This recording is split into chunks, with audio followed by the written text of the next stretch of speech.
এমনি মিজানুর রহমান আদনান আপনি লিখেছেন, এআই দিয়ে তৈরি নারীদের ছবি কি পুরুষের জন্য দেখা জায়েজ, আর পুরুষদের ছবি কি নারীদের জন্য দেখা জায়েজ কিনা? ভাই মিজানুর রহমান, এআই দিয়ে তৈরি করা নারীদের ছবি পুরুষদের জন্য দেখা জায়েজ হবে না।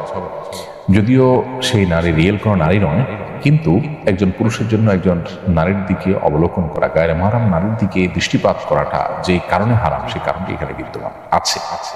এখানে তার মনের মধ্যে বাজে চিন্তা আসা, কল্পনা জল্পনা হওয়া, তার চরিত্র নষ্ট হওয়া, এই কারণগুলো এখানে বিদ্যমান আছে। ফলশ্রুতিতে এরকম ছবি দেখা থেকে একজন পুরুষকে বিরত থাকতে হবে। এই জন্য এই ধরনের ছবি ক্রিয়েশন করাও উচিত নয় বা ক্রিয়েট করা উচিত নয়। আবার এর বাইরে কোনো পুরুষের ছবি যদি তৈরি করা হয়, তাহলে নারীদের জন্য পুরুষদের দিকে দেখাটা সর্বাবস্থায় সাধারণভাবে হারাম বা নিষিদ্ধ নয়। এটার যদিও ওলামা ইকরামের একাধিক মত আছে, কিন্তু বিশুদ্ধ মত হলো ফিতনার আশঙ্কা না থাকলে নারীরা পুরুষের দিকে তাকাতে পারে। তো সেই দৃষ্টিকোণ থেকে বা সেই হিসেবে এখানে পুরুষদের কোনো ছবি আইডি তৈরি করা থাকলে কোনো নারীরা সেদিকে দেখলে দেখতে পারে। তবে একেবারে পার্সোনাল পার্টস বা একান্ত ব্যক্তিগত অঙ্গ প্রত্যঙ্গ যেগুলো সতর যেগুলো, সেগুলো দেখা যায় হবে না কোনো অবস্থাতে। নাসরিন বিনতে শাহাব আপনি লিখেছেন, চ্যাটজিপিটির মাধ্যমে ইসলামের বিভিন্ন বিষয় জানতে চাই, সেখানে যেসব উত্তর দেওয়া হয় তার উপর নির্ভর করা যাবে কিনা? প্রথম কথা হলো যে চ্যাটজিপিটি অনলাইনে যা পায় সেখান থেকে কালেকশন করে দেয়।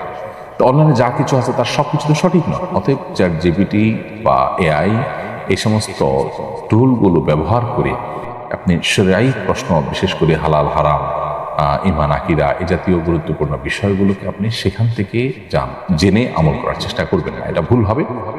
কারণ হলো সেখান থেকে সঠিক জিনিসটা যেমন পেতে পারেন, ভুলটাও পেতে পারেন। তাছাড়া এই জাতীয় অ্যাপগুলো যে আমাদের সবসময় সঠিক উত্তর দেয় তা কিন্তু না। আমি যেটা বলছিলাম যে অনলাইনে যা কিছু আছে সেখান থেকে তারা কালেক্ট করে আমাদেরকে তথ্য দেয়। তাদের কাছ থেকে যদি তথ্য নেন এবং এটার উপর নির্ভর করেন, তাহলে সেক্ষেত্রে আপনি ভুল সিদ্ধান্তে উপনীত হতে পারেন। এই জন্য যদি সেখান থেকে কোনো কিছু পান, সেটা যদি ক্রস চেক করে আপনি সঠিক বেঠিক যাচাই করে নিতে পারেন, তাহলে সেটা ঠিক আছে।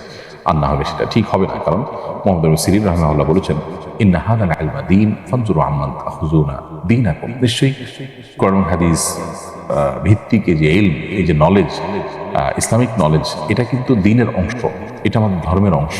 অতএব এই দিন বা আমাদের ধর্ম আমরা কোত্থেকে গ্রহণ করছি সেটা ইম্পর্টেন্ট। সো আপনি যাত্রার থেকে সেটা গ্রহণ করতে পারেন না, যেখানে ভুলের সম্ভাবনা থাকবে, সঠিক ভুল যে কোনোটা হতে পারে, এরকম জায়গা থেকে গ্রহণ করা সঠিক হবে না। সেই জায়গা থেকে চ্যাটজিপিটি বা এআই এগুলো থেকে কোনো মাসআলা আপনি জানতে পারেন না। হ্যাঁ, তারা আপনাকে তথ্য দিল, একটা হাদিস, দলিল, প্রমাণ, ওলামাদের ফতোয়া, এগুলো রেফারেন্স দিল, সেটাকে আপনি চেক করলেন যে হ্যাঁ সঠিক দিয়েছে কিনা।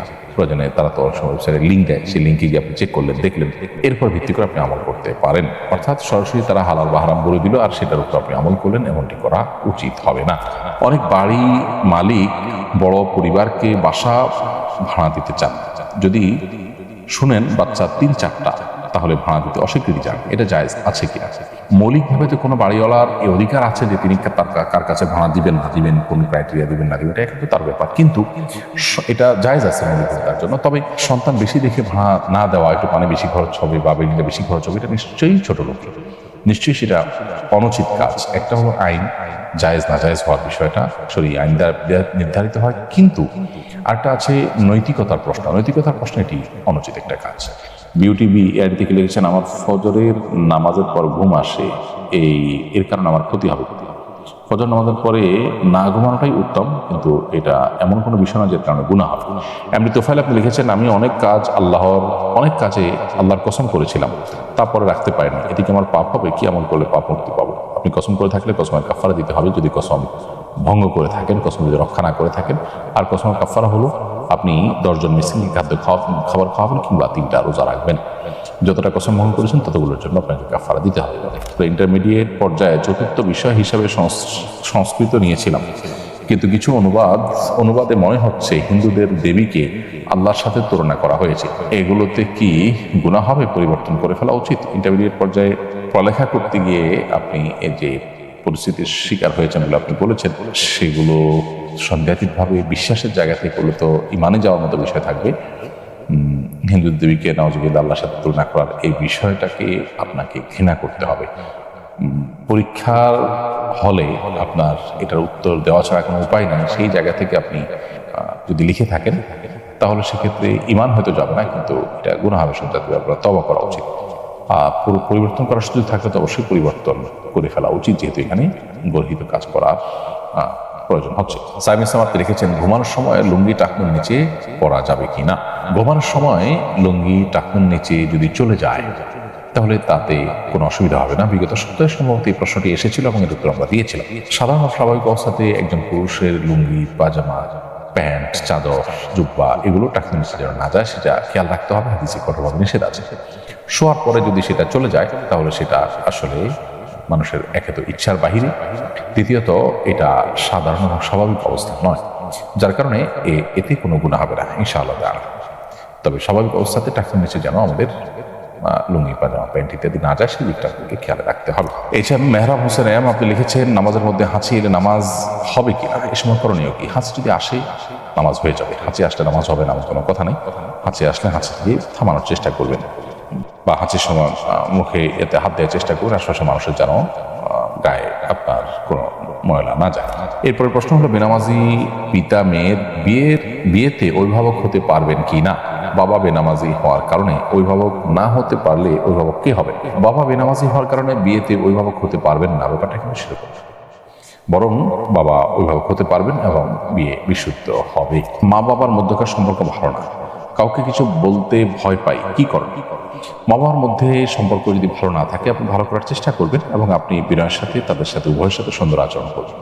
তাদের মধ্যকার সম্পর্ক ভালো না, সেইখানে সন্তান হিসাবে আপনি প্রবেশ করে তাদের সাথে বেয়াদবি কারোর সাথে আপনি করতে পারেন না।